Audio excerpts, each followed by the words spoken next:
Bismillahirrahmanirrahim. Assalamualaikum warahmatullahi wabarakatuh. Pada kesempatan kali ini saya dan teman kelompok saya akan mempresentasikan hasil resume buku yang berjudul Manajemen Mutu dalam Pelatihan Kejuruan dengan berfokus pada penggunaan standar dan aplikasi yang berbeda.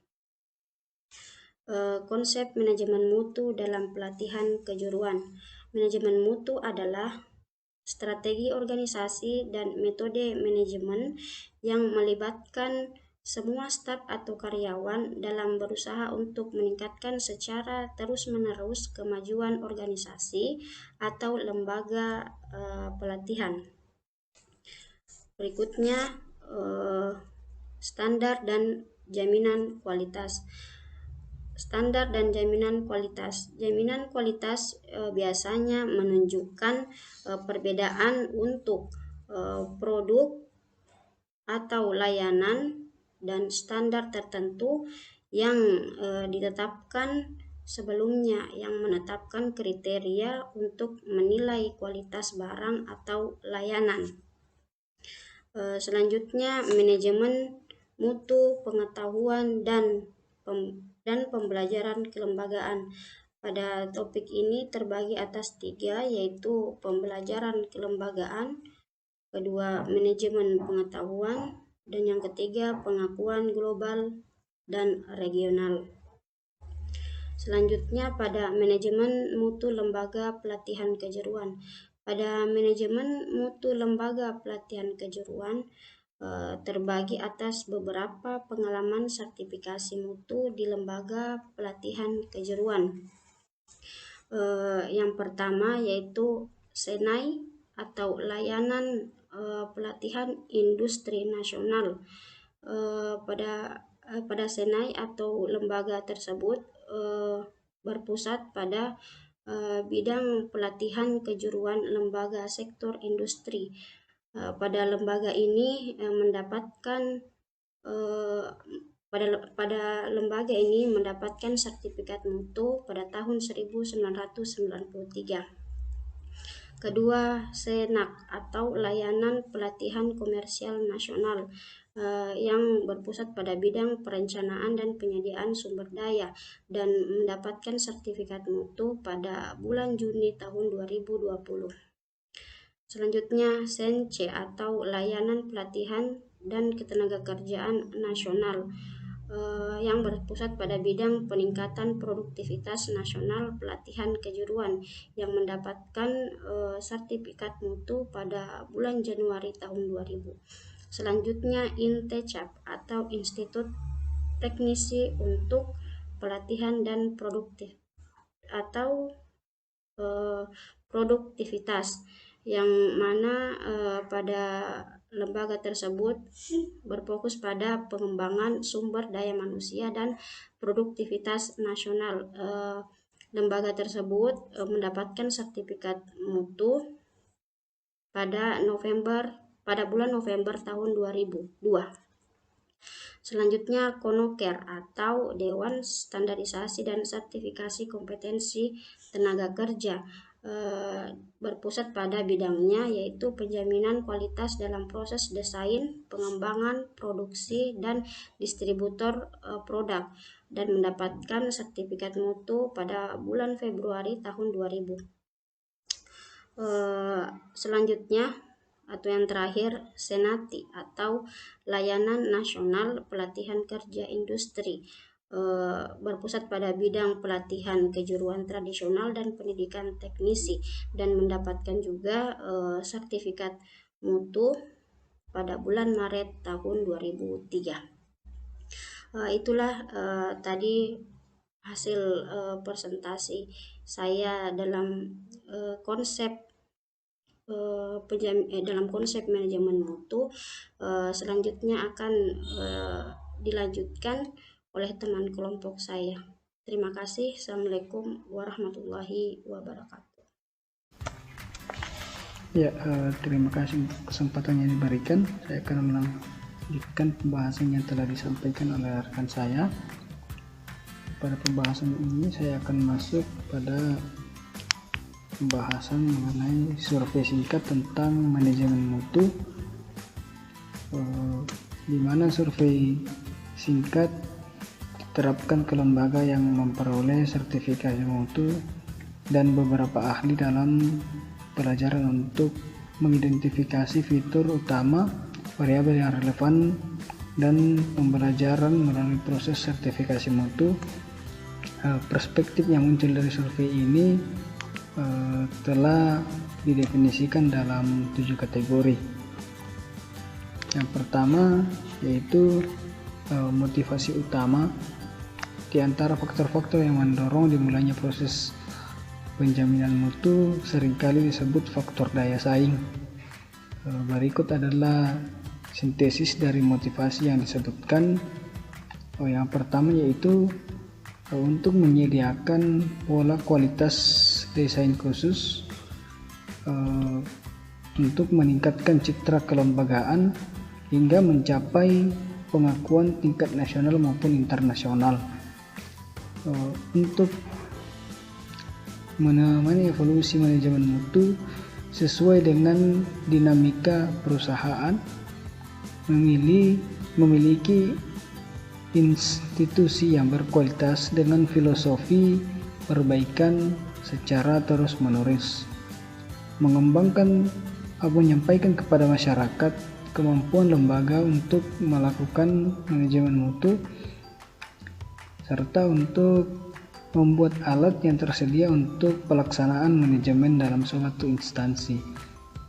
Untuk menghadapi tekanan dari meningkatnya jumlah perubahan sertifikat di antara rantai penyediaan mereka.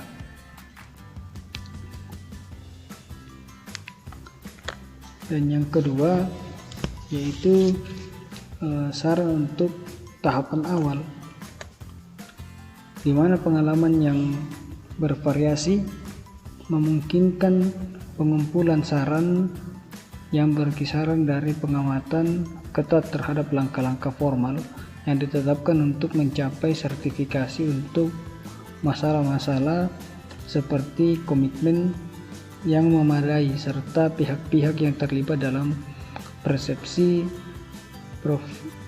proses sebagai upaya untuk mengubah secara pribadi.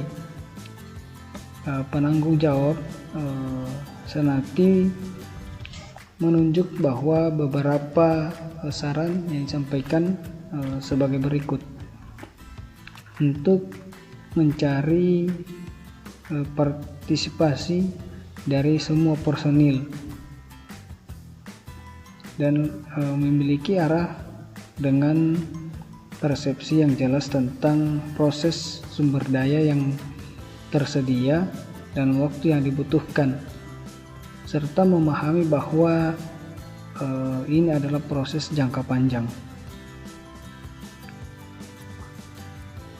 Mengomunikasikan bagaimana proses tersebut dilakukan di sebuah tingkatan institusi, melibatkan personil dalam setiap proses yang sementara dilaksanakan. Perspektif yang muncul dari survei yang ketiga yaitu perubahan mengenai lingkungan. Senati dari Minus Grace menyebutkan perlunya mendobrak hambatan yang membentuk kelompok kerja dari berbagai departemen dan bidang fungsional lembaga, pertimbangan tentang perubahan lingkungan dan budaya yang dikutip dalam survei ini. Yang pertama, mengembangkan kepemimpinan yang berorientasi pada partisipasi kreatif dan inovatif untuk mempengaruhi lingkungan dan budaya organisasi secara positif. Untuk meninjau praktik dan pola industri untuk mempromosikan praktik kerja yang lebih baik. Untuk mengembangkan budaya konsultasi dokumentasi dalam setiap proses yang dilakukan. Mengelola sumber daya manusia dalam kaitannya dengan tujuan organisasi serta mengembangkan kelompok kerja di berbagai bidang.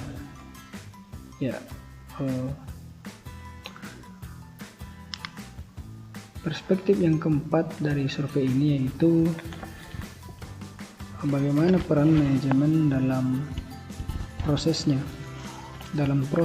Menurut Agustin Ibarra, peran pengarah sangat penting, apalagi jika kita menganggap bahwa pengarah merupakan salah satu pihak yang bertanggung jawab mengenai diadopsinya atau tidaknya sebuah model yang berkualitas. Adapun daftar berikut menunjukkan jawaban utama dari pengarah peran manajemen dalam proses. Yang pertama yaitu menetapkan kewajiban mutu dan tujuan lembaga, dan yang kedua untuk menjalankan kepemimpinan yang mendorong partisipasi personil. Yang ketiga, menciptakan dan melihat lingkungan internal yang baik, menjelaskan dengan jelas motivasi dari lembaga. Yang berikutnya untuk memindahkan sumber daya yang memelihara sistem manajemen mutu untuk memperjelas pertimbangan memahami kebutuhan pelanggan. Adapun manfaat yang didapat, standar ISO 9000-2000 lebih mementingkan pengelolaan sumber daya dan pengumpulan hasil yang mempengaruhi pada praktik manajerial yang lebih baik dan meningkatkan efisiensi. Jawaban Senati adalah menyimpulkan sertifikasi telah meningkatkan kualitas pelatihan. Manfaat yang telah sering disebutkan adalah peningkatan citra dan kredibilitas lembaga, peranan organisasi dan pengendalian kegiatan penelitian kejuruan, peningkatan jumlah pelanggan, dalam hal ini mahasiswa dan perusahaan.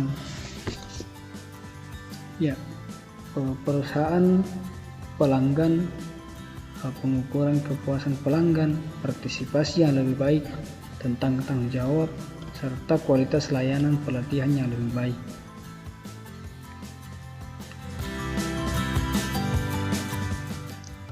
Senati dan dari Minas Grace menyoroti manfaat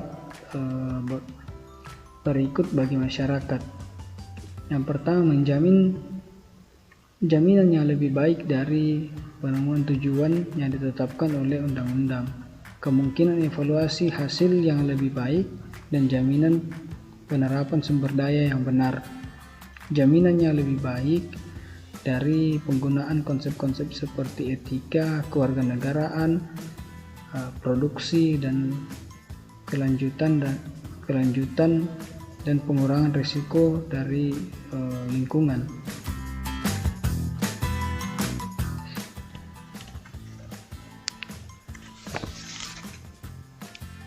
Rekomendasi tentang proses sertifikasi mutu. Tindakan yang sangat diperlukan dalam proses ini adalah melatih kelompok dekoordinasi, melatih koordinasi area, melatih karyawan dan pengamat penanggung jawab Senati, menyatakan bahwa semua proses membutuhkan pengamatan tingkat tinggi. Pengamatan ini akan banyak berkaitan dengan budaya pelatihan dan peluang dengan kerja tim, di mana memiliki definisi yang lebih baik dari visi misi, nilai-nilai untuk mencapai komitmen total personil. Membuat tim manajemen di mana anggota mengetahui bisnis pelatihan, merancangkan proses sebagai sebuah proyek, memilih lembaga sertifikasi terlebih dahulu untuk menciptakan komunikasi dan dinamika kerja yang lebih baik. Ya, tantangan yang ditimbulkan oleh proses manajemen mutu, di mana tantangan untuk dikerjakan adalah untuk mencapai komitmen dan melibatkan semua orang. Tantangan lain yang terkait dengan pemeliharaan sistem dan terlebih lagi untuk mencapai perubahan nyata dalam budaya dan praktik institusi akan muncul.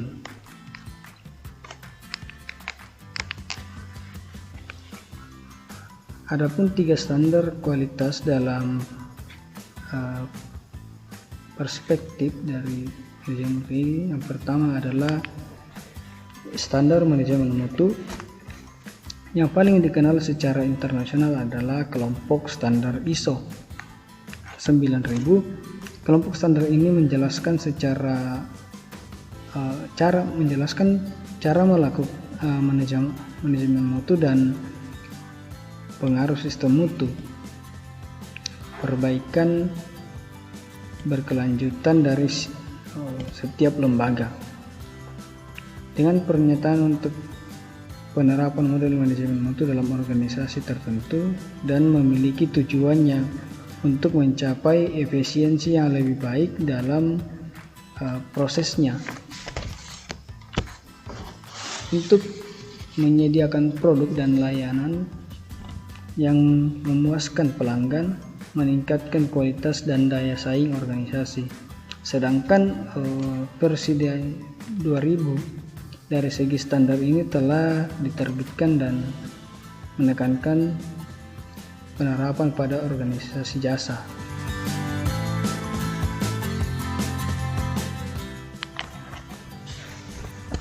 Yang kedua yaitu standar khusus untuk proses pelatihan kejuruan, di mana standar ini ISO yang digunakan yaitu 10015.2/1999, mengacu pada proses pengelolaan sumber daya manusia organisasi, khususnya pada tahap pelatihan dan pengembangan.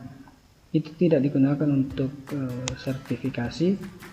Adapun tujuannya adalah untuk menetapkan arahan tentang pelatihan, evolusi dan perubahan pasar, teknologi, inovasi, dan persyaratan dan harapan pelanggan yang dapat memaksakan kebutuhan organisasi untuk analisis kebutuhan mengenai kompetensi, di mana terdapat pada titik awal dari standar tersebut.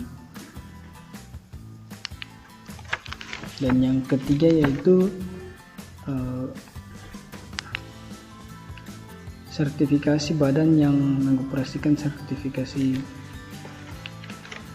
orang. Tahun ini ditetapkan standar ISO yaitu 17024/2003, syaratan umum untuk badan yang mengoperasikan sertifikasi manusia atau orang berdasarkan EN 4503/15 yang ditetapkan di Eropa sejak tahun 1989, bahwa jika standar ISO 9000 tidak berlaku untuk pengakuan kompetensi individu, penetapan logika sertifikasi mutu telah melebar rasionya terhadap instansi yang membidangi sertifikasi kompetensi. Faktanya sertifikasi manusia telah menjadi bidang pekerjaan khusus di Eropa. Itu diperluas bersama dengan model standarisasi nasional. Penutup, perlu diketahui bahwa konsep manajemen mutu yang dikembangkan dalam dokumen ini mencakup pada proses, dalam hal ini proses pelatihan kemajuan di dalam lembaga pelatihan. Penting untuk ditegaskan bahwa konsep manajemen mutu untuk yang dikembangkan dalam dokumen ini mengacu pada proses, dalam hal ini proses pelatihan kejuruan di dalam lembaga pelatihan. Adapun konsepsi lain tentang kualitas yang mendekati produk pelatihan, konsep pertama manajemen kualitas proses, adalah yang mengacu pada ISO 9000-2 Standar ini dapat dilanjutkan dalam 4 momen atau fase besar tentang tanggung jawab, arahan, manajemen sumber daya, realisasi, dan pengukuran produk, analisis dalam peningkatan, serta model kualitas yang diusulkan oleh ISO 9000-2 didasarkan pada manajemen proses dan mengakui pentingnya kepuasan pelanggan dan hubungan perusahaan dan pelanggan. Ini memperjelas perlunya pelatihan personil dalam organisasi di mana standar tersebut ditanamkan. Ya, demikian penyampaian materi dari kelompok kami. Saya ucapkan terima kasih.